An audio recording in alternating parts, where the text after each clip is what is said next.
Hey friends, Leigh Brown here. Welcome back to My Kitchen, My Rules. Now, if you're wondering why I'm super casual right now, it's because I did come back from a run, but I have washed my hands and I'm getting ready to have friends over because, you know, whether it's the holidays or election night or a birthday, it doesn't matter. You might have to have a house full of people, which means you need a mess of food.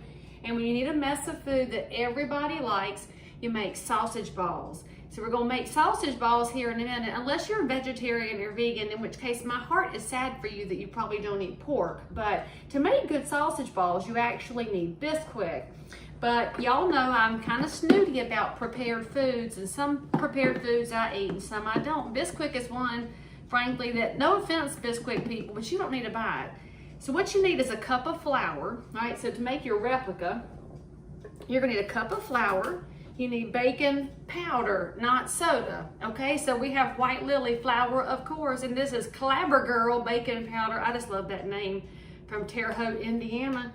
And it says it's partially produced with genetic engineering. Well, I missed that. Well, I won't be buying this no more, I guess.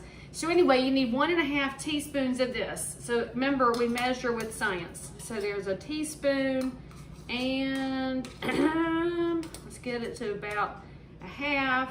There we are. And then you need about 1/4 teaspoon of salt. Now I don't measure that because I do know how to do a 1/4 teaspoon of salt, which again I learned from Justin Wilson and his cooking show, Shazam. And then we need a tablespoon of butter. So we've got unsalted butter here, and it doesn't ever say if you can't use salted or unsalted. Oh, actually this is salted because I guess that's what was on sale.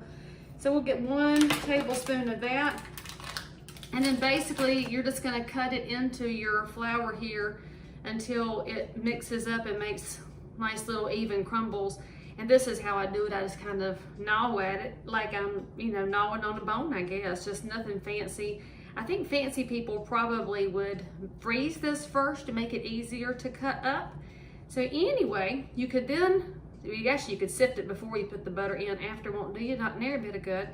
So we're gonna need 2 cups of this mixture for our sausage balls. But for the record, this is how you can make homemade Bisquick, which is also good for things like pancake mix. So anyway, get your tablespoon of butter in there, get your fancy fork, and then we're gonna kind of cut it in. You could get a pastry cutter if you want to, but a fork will do just fine. And then after you get that butter mixed in, you've got Bisquick. So tune back in next time and you'll see what we're gonna do with this Bisquick. You'll love it. Subscribe for more.